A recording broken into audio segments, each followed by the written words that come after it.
Hey, this is Janine with your Diamond Mentor Moment. We are starting, not January, we're starting February. I believe it's Chinese New Year. It's another new month of the Hebrew calendar. It's February, lots of things going on. And today I'm talking about emotional granularity as we get into Valentine's Day as well, looking at our emotions, looking at what it entails and how it affects our ability to create and our ability to connect with one another. You know, I talk about intercultural creativity, which is the combination between creative thinking and cultural competence. Creative thinking, creativity is not just about artistry, even though it is attached, but creative thinking is about divergent thinking, reframing, combinatory thinking, associations, unusual associations that not other people are seeing, metaphorical thinking, and imaginative thinking. All right. All of these cognitive processes are involved in creative thinking. And once again, it's the number one skill needed in the workforce per the World Economic Forum. So creativity is really important and a term that you and your organization should be aware of. When it comes to cultural competence, that's the intercultural part of creative thinking. So that is your ability to observe similarities and differences between different cultural groups, and you're observing with complexity, and you're able to perspective shift and adapt your behavior in different cultural situations. Now, when I say culture, I don't just mean ethnic and national culture. I mean a cultural group is a group of people with verified, beliefs, values, and agreed upon attitudes. Basically, the theme song of culture is this is how we do it, right? This is how we do it. This is the way things are done. That is culture. So, how are these things connected with emotional granularity? And what is emotional granularity? So, I play a quick game that I played with a workshop that I did. So, we looked at the emotions of her face and the emotions that we think that we would make physically if we had this facial expression. And so we looked at just these different emotions. What would you say? I'll let you look at them. If you want to put it in the chat, if you're watching this live or replay, you can share. What would you call that emotion? A lot of people were naming emotions, but they were also naming what she would be saying, like captioning the image as well. What would that be? What would that look like? And that one. So we look at emotional granularity and look at what it means to be able to be specific with labeling your emotions. Dr. Lisa Feldman Barrett is a huge voice with this, and she even says that it's not really the physical aspect of a person's face. She says that emotions are concepts that you produce internally depending upon your sensory observation, right? Your sensations, your previous experiences, your cultural information, right? And your social interactions. And so you and I can look at and a stimulus or someone's face and have completely different just responses to it, or we can look at her face and have completely different responses to it because of our background information and the previous experiences that we're bringing to that stimulus. So emotional granularity is our ability to be very specific with the emotions that we're feeling. Saying that we're like, I feel bad, or I feel like, is different than saying, I feel really upset because this happened, or I feel really disappointed, or just you have more vocabulary to describe what you're feeling. Why that's important is because if you can describe what you're feeling with specificity and acuity, you're able to map out an action plan better than just saying you feel, you don't know really what to do with that. But if I'm frustrated, like I work with my son, which I will show you, let me not go too far ahead. If I'm frustrated, I know how to work that out because I know what I do when I feel frustrated. I have an action plan. Those of you who have been following my work, you know that I'm really big on the neuroscience. Your emotion maker is your brain. It's a conceptual process that you are doing. You're conceptualizing and building these emotions internally. So when you know what's going on in your brain, you have more tools to affect your life. To know your brain is to know your mind, even though your mind is different than your brain. It's a lot more things going on there. But to know your brain is to know your mind and is to know your life. So let's say you're feeling bad, you're feeling unpleasant. What do you do about that? I mean, I don't know. There could be lots of things you could do because you don't actually know what the cause is. if you're feeling really pleasant in the moment, you don't know what the causes are. So you don't know what to make sure to repeat again. And so what your brain is doing when it's making a guess about the causes, it's using past experience. And the more granular that experience is organized, that is, the more precise you can be, the better your guesses are. So some people have learned to make sense of their mood, their affect, as emotions like anger, sadness, fear, disgust. And for some people, irritation, frustration, rage are all synonyms of anger. For some people, though, those are really distinct experiences with very distinct behavior, like action plans that go with them, that you do different things when you're angry versus when you're enraged versus when you're irritated. And the more precise you can be in giving meaning, guessing at the causes of the sense data, the more precisely your brain will tailor its action plan to the situation. And so that's why making sense of the present moment as anger is more precise than I feel like crap, which doesn't tell you anything about what to do. Or you may guess the wrong thing. So anger, sadness, fear, these words actually refer to bodies of knowledge or episodes of knowledge that you have from your past. And the more precisely you can organize them, the better off you'll be in terms of tailoring your actions. The more precision you can get, the better off you are. And that's really what granularity is about. And ironically, if you become granular even about negative, unpleasant emotions, you still get benefit. When I observed these differences in people 30 years ago, it never occurred to me, really ever, that this ability to be granular would in any way translate into physical health, the tendency to get sick. I never thought it would reduce your tendency to get sick. It would speed your recovery if you do. I mean, I was just really floored. And the reason why is because basically you can think of words and concepts as tools for regulating the body. I mean, we don't think of it that way, but that's really what they are. The more tools you have, the better off you'll be. And so that was Dr. Lisa Feldman. She has two great books, How Emotions Are Made. And then I got this one in the mail yesterday, the 7.5 Lessons About the Brain. So I'm so excited to teach you through her work. She's doing amazing work. I would love to get her on my podcast. Name it to tame it. Dr. Daniel Siegel talks about this as well. Name it to tame it. How is your ability to physically or to acutely name your emotions? Dr. Daniel Siegel says if you're able to name it, you're able to tame it, you're able to address it, you're able to calm it down, you're able to communicate it better with other people. And that's how it affects our creativity. If you can't communicate what's going on, it really stops advanced progression. Like, can I communicate how I'm feeling that my son is not taking his nap right now? Do you see what he's doing? He's like doing break dancing in his bed, and he should be sleeping. So let me communicate that feeling to you. So I have an emotion about that, but he's probably just restless. So anyway, this is a picture of him as a 2-year-old, and we were working on emotional granularity as early as 1 and 2 because children, they do get frustrated if they can't communicate what they're feeling internally. And so we say, okay, if you're feeling frustrated, what do? We stop, we breathe, and we look at things from multiple perspectives. So we work on perspective shifting, or we go seek additional help. We work on looking for information from other sources. And so he first has to observe and label the emotion he's feeling so he knows which action to take. You're going to take a different action to feeling disappointed, anger, calmness, ecstasy, excitement. So there's things to be aware of with that. So we work on emotional granularity from the get-go. Children, infants are learning about the emotional climate of you, of the environment, of different situations the first day they get here. So keep that in mind. This is a story that I love to share about not just naming your emotions, but also having the power to reframe.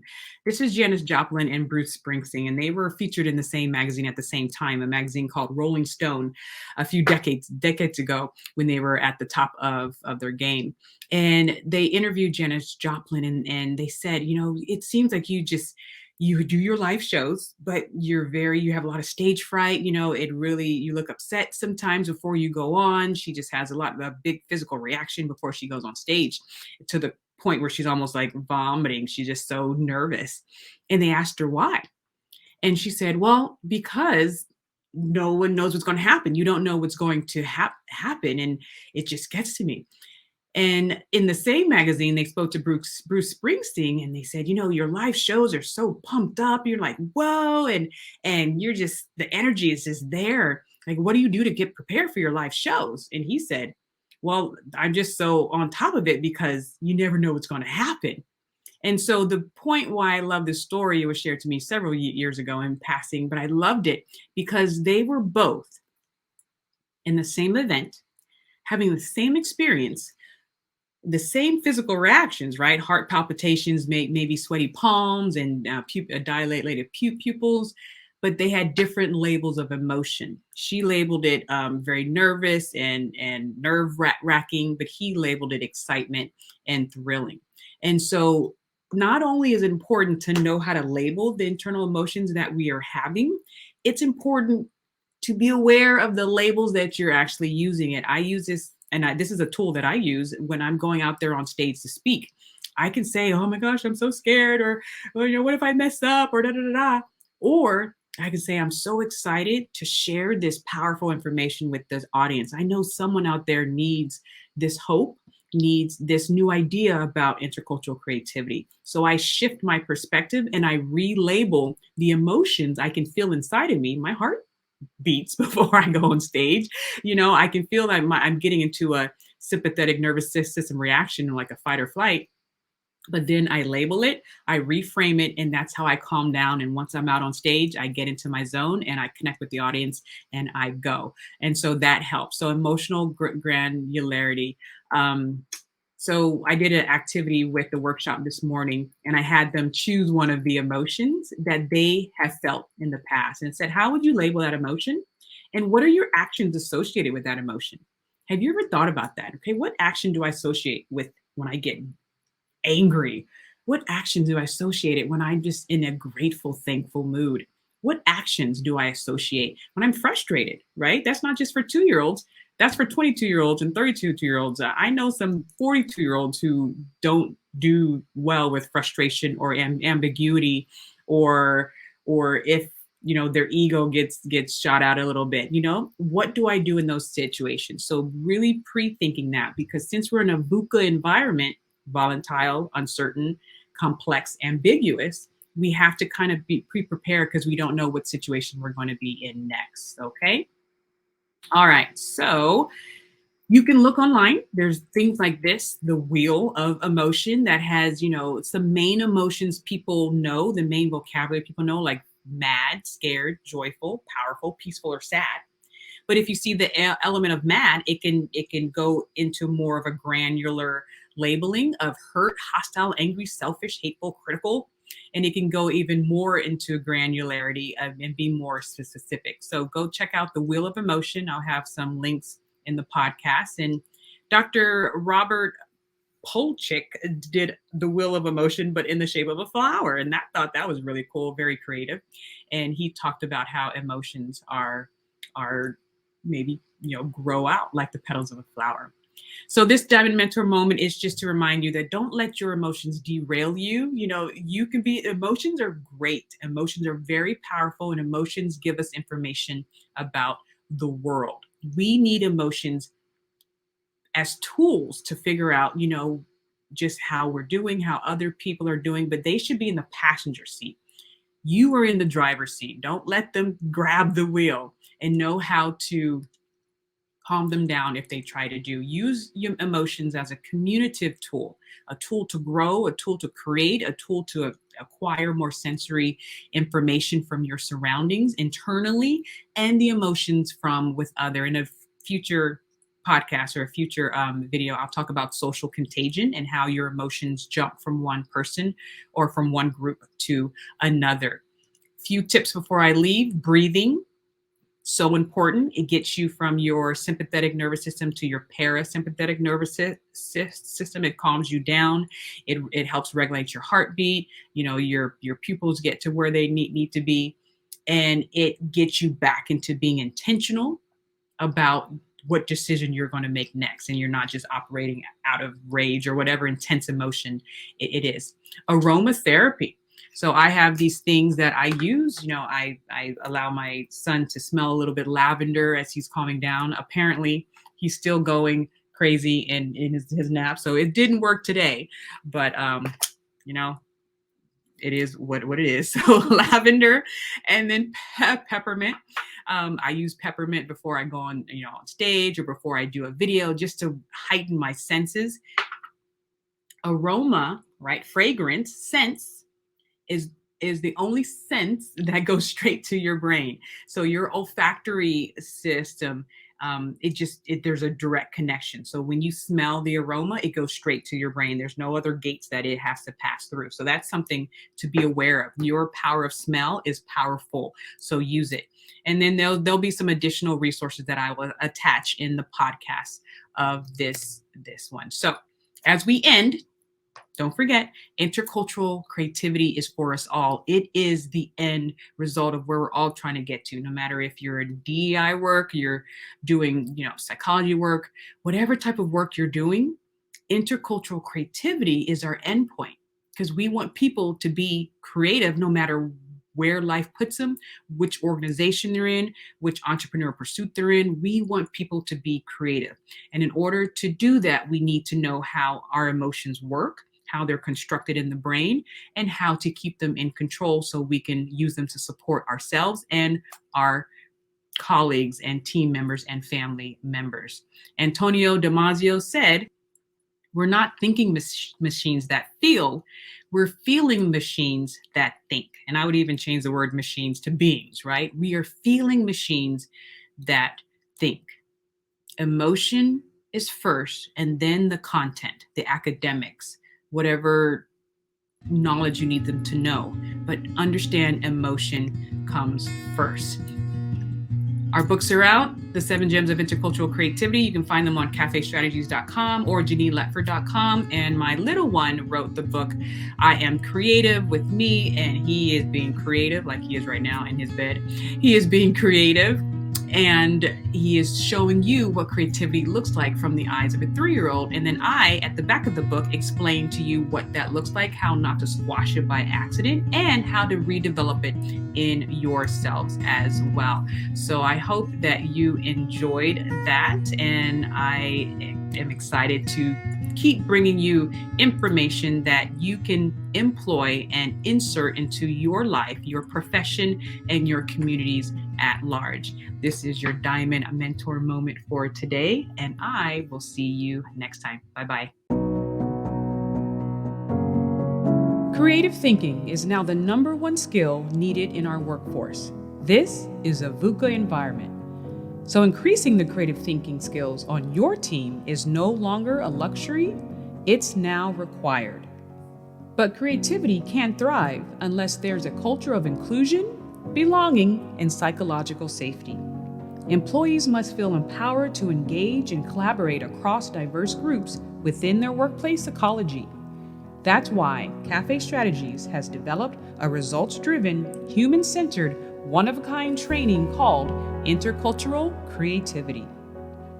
This interactive training combines intercultural development, which is a key tool needed for inclusion, with a methodology that cultivates and expands creative thinking. Our specialized live and virtual DEI trainings increase perspective agility, cultural competence, imaginative thinking, powerful questioning, curiosity, creative confidence, and the development of a robust creative growth mindset. These are not the skills of tomorrow, these are the skills of today.